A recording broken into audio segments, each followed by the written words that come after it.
Hey, welcome to my channel, Outdoor Airs. Today I'm hosting Lucas here, and we're going to be talking to you about something that's really near and dear to my heart right now. And I've seen it for numerous years, but I got the latest magazine, Outdoor Life. I am a subscriber, and I was reading an article, and then a couple days ago, Alps Outdoors had let's see what I'm trying to find. I'm trying to find the perfect words for it. Kind of like a segment, but you can sign up on their website, and it's being a mentor in hunting. And it really got me thinking. And everyone talks about it, and everyone just brushes it away like, yeah, okay. But I really started wanting to stop and think and talk about it for a little bit about being mentored, about being mentored, and showing people the love for the outdoors. As we're getting older, we have kids, and before we know it, they're going to have kids. And then if we don't pass on the love and share the love, then it's not going to be here for everyone to enjoy later on. And I grew up with my dad teaching me how to hunt, and his dad taught him how to hunt. And, whenever I go back down to Texas, I'll be there hunting with my uncle. And, I want to teach my boys how to hunt and what's the joy of hunting. So I wanted to sit down and talk to you about mentoring and being mentored. And, I brought my good buddy here to help me talk about it and talk about some of the situations that you can find yourself in, And there's one thing that I really like, and that's being military.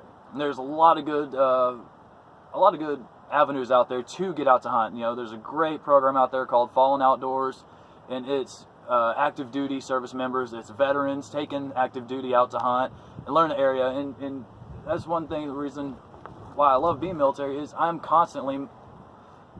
I can be a mentor myself, and I'm getting mentored. Every single time I PCS go to a different duty station, I lean on other people to teach me how to hunt in their area, especially how to hunt the public lands, because not everyone has the private lands or anything like that. As growing up, my dad mentored me. I was with my dad, youth hunt. We were talking about that earlier. And, he mentored and showed me the enjoyment of hunting, and how it's not always about taking it out. It's just being out there. You don't always have to kill the game to have enjoyment in hunting. But we were just talking about some of the things that you can do to be a mentor. As my buddy over here was talking earlier about his famous grouse spot that he has, that he's passing off to. I'm about ready to PCS soon. Going to Fort Stewart, and like old outdoors here was saying, I'm going to need, obviously, mentors for there, because I have no idea how to hunt hogs down there, and I don't know the deer hunting up there. I grew up in Michigan, so I know the deers are big as Norway pine. If you can quote that movie, please let me know what that is from. But, so I grew up hunting up north, and coming to Alaska, and now going to Fort Stewart, like, I'm going to have no idea what I'm doing. He was here way before I was, so I've relied a lot on him. And since I'm leaving, people are, like, asking me advice now, and it's, hey, where's this spot? Hey, how do you do this? Hey, how do I do that? And I've been telling people, like, hey, this is how I do grouse hunting. This is how I've been doing bear hunting. This is how I've been doing this. This is how I've been doing that. And I've been teaching them, because when I leave, there's not going to be anyone here who knows, I don't want to say as much as I do, but who's probably going to be willing to teach them anything. Because a lot of people, I've realized, like, I'm not going to tell you this. This is my spot. Or I'm not going to tell you this because I don't want you to be successful. That's another issue I've realized in the military. A lot of guys are selfish. Well, not only in the military, but hunters in general, Oh, yeah.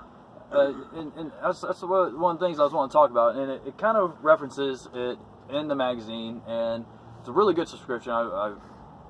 Anyone can pick it up. You can pick it up anywhere, but go and share your hunting holes. Share the experience, because it's like I reflect on whenever I took out my first deer. I was so excited.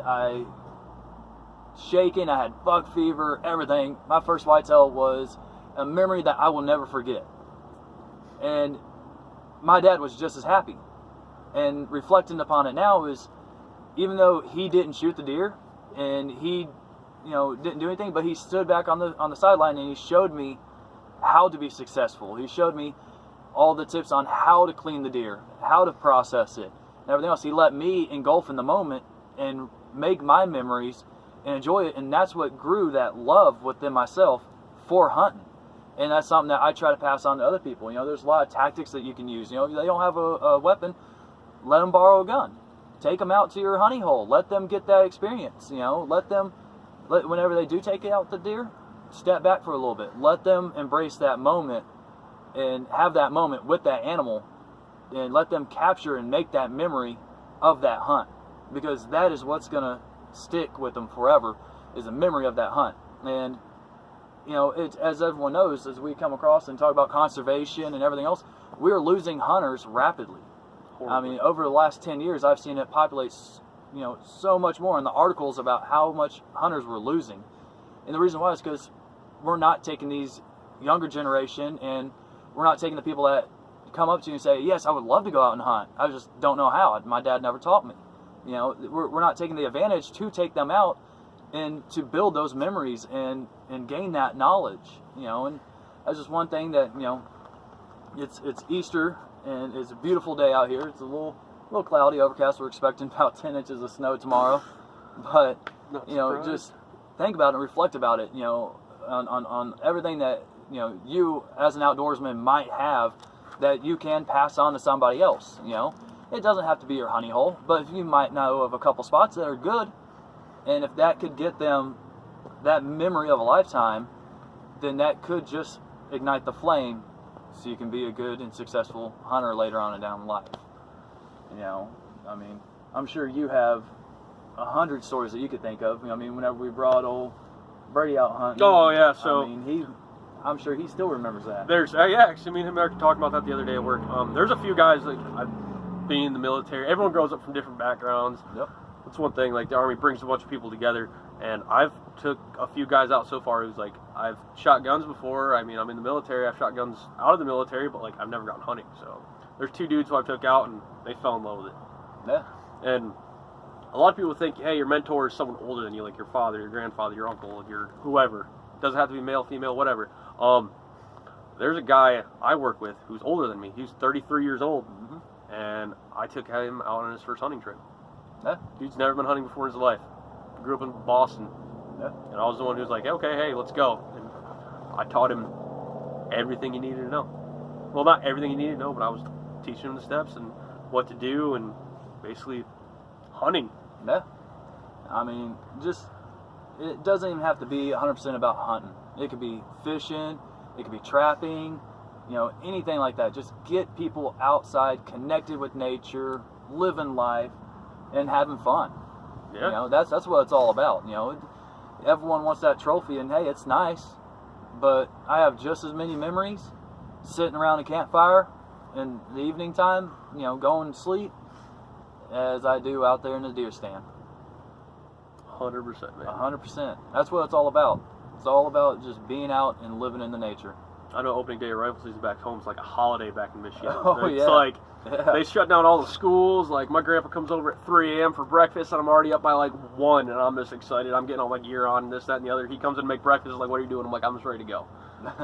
Make a day out of it. Makes breakfast. We go out, hunt till noon, come back in for lunch, take a quick nap, and we go back out, and we just have a day of it. Doesn't matter if we see anything or not. We just enjoy it. Oh yeah, that's the best thing about it. But please make sure you like, make sure you subscribe, so we can continue to make videos like these, because it's real fun.